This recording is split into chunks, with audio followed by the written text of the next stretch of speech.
అందరికీ నమస్తే.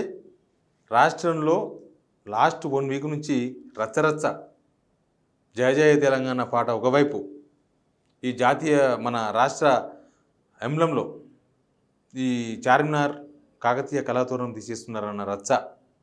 సరే, ఈ విషయంలో ప్రభుత్వం వెనుకకు పోయింది. ప్రభుత్వం మళ్ళీ దాని మీద అసెంబ్లీలో చర్చిస్తాం. అందరి అభిప్రాయాలు తీసుకున్న తర్వాత మళ్ళీ రాష్ట్ర చీనాని, రాష్ట్ర ఎంబ్లంను, లోగోను తయారు చేస్తామని చెప్పిండ్రు. రైట్. కానీ ఇంత రచ్చ నడుస్తుంటే కేసీఆర్ ఏం చేస్తున్నారు? కేసీఆర్ ఏం ఆలోచిస్తున్నారు? ఎందుకంటే ఇవన్నీ కేసీఆర్ మాట్లాడకపోయినా, కేసీఆర్ మౌనంగా ఉన్నా రాజకీయాలు మొత్తం కేసీఆర్ చుట్టే తిరుగుతూ ఉంటాయి. కేసీఆర్ అనే పేరు లేకుండా, కేసీఆర్ అనే మాట లేకుండా ఏది జరగదు. ఈవెన్ ఈ పాట విషయంలో కూడా, జయ జయ తెలంగాణ పాట విషయంలో కీరవాణితో సంగీతం చెప్పిస్తారా, ఇంకో రాష్ట్రం వాళ్ళతో పాటలు పాడిస్తారా అని తెలంగాణ ఉద్యమకారులు, సంగీత దర్శకులు, పాటలు పాడేవాళ్ళు, మన తెలంగాణ బిడ్డలు అందరూ మాట్లాడుతున్న టైంలో కూడా 2004లో రామకృష్ణ అనే ఒక ఆంధ్ర వ్యక్తితో కేసీఆర్ పాట పాడించలేదా అనే ఒక క్వశ్చన్ రేజ్ అయింది.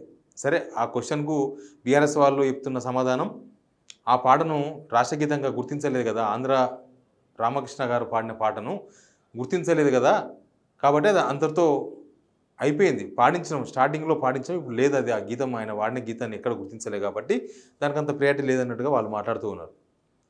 ఇక మిగతా విషయాలు కూడా, ఇప్పుడు లోగోను మారుస్తున్నారంటే రాజరఘు గుర్తులు అని రేవంత్ రెడ్డి గారు మాట్లాడినారు. రాజరఘు గుర్తులు అన్న తర్వాత కూడా కేసీఆర్ మాట్లాడలేదు ఇప్పటిదాకా. ఈ రచ్చలో అందరూ మాట్లాడుతున్నారు తప్ప కేసీఆర్ మాట్లాడతలేడు. అందుకే కేసీఆర్ ఏం చేస్తున్నారు? ఎందుకంటే కేసీఆర్ చుట్టూ రాజకీయాలు జరుగుతున్నా, కేసీఆర్ అనే పేరెత్తకుండా రాజకీయాలు జరుగుతున్నా కేసీఆర్ ఎందుకు బయటికి రాలేదు, ఎందుకు ఈ విషయంలో మాట్లాడలేదు అనే చర్చ ఒకటి నడుస్తుంది. అయితే ఎందుకు మాట్లాడలేదు? నిజానికి కేసీఆర్ మౌనంగా ఉండడు. మీన్స్ కేసీఆర్ ఎప్పుడు ఏదో స్ట్రాటజీలో ఉంటాడు. కేసీఆర్ ఎప్పుడు ఏదో చేస్తూ ఉంటాడు, ప్లానింగ్. ఇప్పుడు దీనికి కౌంటర్ ప్లానింగ్ కాదు. తెలంగాణ ఉద్యమ నాయకుడుగా కేసీఆర్, అది ఎవరు అవునన్నా కాదన్నా తప్పదు. అది ఉద్యమ నాయకుడుగా తెలంగాణ విషయంలో జరుగుతుంటే ఆయన ఖచ్చితంగా దానిపైనే ఉంటాడు. ఖచ్చితంగా దాని చుట్టే ఆయన ఆలోచనలు ఉంటాయి, ఆయన ప్లాన్లు, ఆయన స్ట్రాటజీలు అన్నీ దాని చుట్టే ఉంటాయి. అట్లాంటి కేసీఆర్ ఏం చేస్తున్నారు? కేసీఆర్ ఇంట్లో ఉన్నా, ఎక్కడున్నా ఆయన ఖచ్చితంగా ఆయన ఆలోచనలు దీని చుట్టే ఉండొచ్చు. అసెంబ్లీలో చర్చిస్తామని రేవంత్ రెడ్డి గారు అన్నారు లోగో మీద. అప్పుడు కేసీఆర్ ఖచ్చితంగా అసెంబ్లీకి వస్తానని చెప్పిన, అక్కడ ఆయన అభిప్రాయం బయటికి చెప్పొచ్చు. అప్పుడు కేసీఆర్ ఏం మాట్లాడతాడు అనేది ఇప్పటి నుంచే ఇంట్రెస్ట్గా ఉంది. కేసీఆర్ అప్పుడు ఏం చెప్తాడు? ఈ లోగోల విషయంలో ఇవి రాచరిక గుర్తులా కాదా, అసలు అప్పుడు ఎందుకు ఏం ఆలోచించి ఈ లోగోలో చార్మినార్ బొమ్మ, కాకతీయ తోరణం ఇవన్నీ పెట్టాల్సి వచ్చింది, ఇట్లాంటి విషయాలన్నీ కూడా కేసీఆర్ చెప్పొచ్చు. అసెంబ్లీలో అవకాశం ఉంది. అయితే కేసీఆర్ ఈ విషయంలో ఎందుకు మాట్లాడలేదు, ఏంది ఆయన స్ట్రాటజీ అనేది మాత్రం ప్రస్తుతం రాజకీయ వర్గాల్లో జరుగుతున్న చర్చ.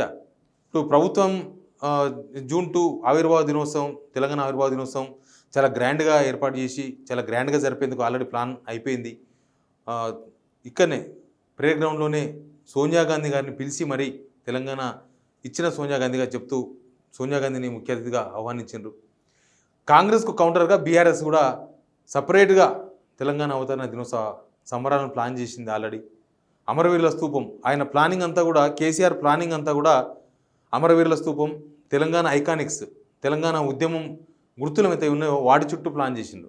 ఇప్పుడు అమరవీరుల స్తూపం నుంచి, గన్ పార్క్ అమరవీరుల స్తూపం నుంచి ఇక్కడ స్మారక స్తూపం చిహ్నం వరకు, సెక్రటరీ ముందు కొత్త కట్టించారు కదా, అక్కడ దాకా క్యాండిల్ ర్యాలీ అమరవీరులకు నివాళులు అర్పిస్తూ అని ఆయన ఆలోచన మొత్తం కూడా ఉద్యమం చుట్టూ ఉన్నట్టుగా మనకు చాలా క్లారిటీగా అర్థమైంది. తెలంగాణ అవతరణ దినోత్సవం అంటే మొత్తము అమరవీరులు, దీని చుట్టూ ఉన్నట్టుగా ఆయన డైరెక్షన్, బీఆర్ఎస్ పార్టీ ప్రోగ్రామింగ్ చూస్తే మనకు అర్థమైంది.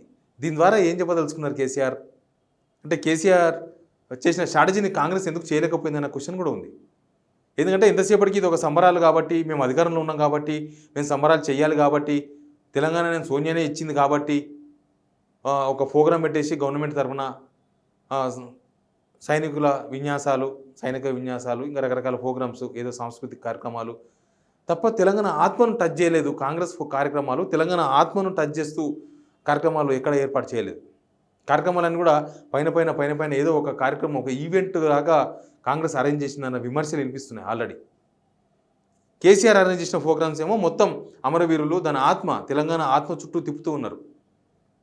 అందుకే అంటున్నా కేసీఆర్ ఇంత జరుగుతున్నా ఏదో స్ట్రాటజీలో ఉన్నారు. ఆ స్ట్రాటజీ ఏందనేదే ఎవరికి అర్థం కాని స్ట్రాటజీ అది. ఎవరికి అర్థం కాదు, చెప్పేవారు కూడా నిజానికి అర్థం కాదు.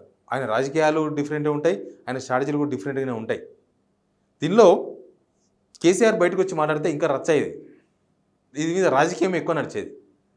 అసలు వ్యవహారం ఏమేదో తెలియదు. రేవంత్ రెడ్డి గారు ఆ చిహ్నాల నుంచి వెనక్కిపోవడం కూడా మంచి పరిణామం. ఎందుకంటే ఏదో తొందరపాటులో ఆల్రెడీ ఆ పాట విషయంలో కొంత ఇబ్బందికరమైన పరిస్థితులు మనం చూస్తున్నాం. పాట విషయంలో కీరవాణితో సంగీతం అందించడం అని కొంత ఇబ్బందికరంగానే సొసైటీ తీసుకుంటున్నది. కొందరు కళలకు అల్లలేంది, కళలకు అడ్డుకట్ట ఏముంటుంది, ఇళ్ళలు ఏముంటుంది, ఇట్లాంటి చర్చలు చాలా ఉన్నాయి. అయినా సరే ఎక్కడో ఒక దగ్గర ఒక తెలంగాణ ఆత్మ అనేది ఒకటి ఉంటుంది కదా. మన వాళ్ళంతా మొదలే తెలంగాణ ఉన్న వాళ్ళంతా ఉద్యమకారులే కాబట్టి అట్లాంటి సెంటిమెంట్ నడుస్తున్న టైంలో కేసీఆర్ వస్తే రాజకీయం నడిచి ఈ సెంటిమెంట్ అంతా బయటికి పోయేది. అందుకే కేసీఆర్ బయటికి రాలేదేమో అన్న చర్చ ఒకటి నడుస్తుంది. ఎందుకంటే నడవాల్సిందంతా నడుస్తున్నప్పుడు కేసీఆర్ రాడు. నడిచేది ఆగిపోయినప్పుడు కేసీఆర్ వస్తాడని కొందరు నేతలు బీఆర్ఎస్ నేతలు చెప్తున్నారు. కేసీఆర్ వచ్చే టైంకి ఆ ప్రోగ్రాం ఆగుతుంది, అప్పుడు మళ్ళీ స్టార్ట్ చేస్తారు, అప్పుడు దాని మీద నడుస్తుందని. నిజానికి ఈ విషయంలో తెలంగాణ అవతరణ దినోత్సవం సెలబ్రేషన్స్ విషయంలో కాంగ్రెస్ బీఆర్ఎస్ మధ్య డిఫరెన్స్ అనేది కూడా మనకు అర్థమైంది. డిఫరెన్స్ ఏముంది, వాళ్ళు ఏం ఆలోచిస్తున్నారు, వీళ్ళు ఏం ఆలోచిస్తున్నారు అనే విషయంలో కొంత క్లారిటీ వచ్చింది. కానీ కేసీఆర్ స్ట్రాటజీ ఏందనేది మాత్రం బయటికి తెలియదు. కేసీఆర్ స్ట్రాటజీ ఎట్లా ఉంటుందో కూడా ఎవరికి తెలియదు. ఒక జాతీయ గీతంగా ఆయన గుర్తించలేకపోయినారు జయ జయ తెలంగాణ రాష్ట్ర గీతంగా.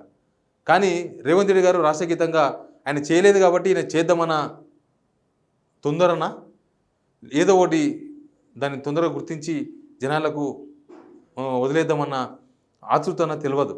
కానీ కొంత తెలంగాణ సొసైటీ కోరుకుంటున్నది, తెలంగాణలో జనం కోరుకుంటున్నది, తెలంగాణ కళాకారులు కోరుకుంటున్నదాన్ని కొంత ఒక చెవిన వినింటే రేవంత్ రెడ్డి గారు ఇంకా గౌరవంగా ఉండేది, ఇంకా మంచిగా ఉండేది అనే అభిప్రాయం కూడా చాలామందిలో ఉంది. కాబట్టి ఈ ఇష్యూ ఎక్కడ దాకా పోతుందో తెలియదు. జూన్ 2 సంబరాల విషయంలో మాత్రం డిఫరెన్స్ చెప్పగలిగినాము. కానీ కేసీఆర్ స్ట్రాటజీ ఏందని మాత్రం ఇప్పుడేం చెప్పలేం. అసెంబ్లీలో ఆయన స్ట్రాటజీ ఏందనేది బహుశా బయటకు తెలిసే అవకాశం కనిపిస్తుంది. Please subscribe signal TV.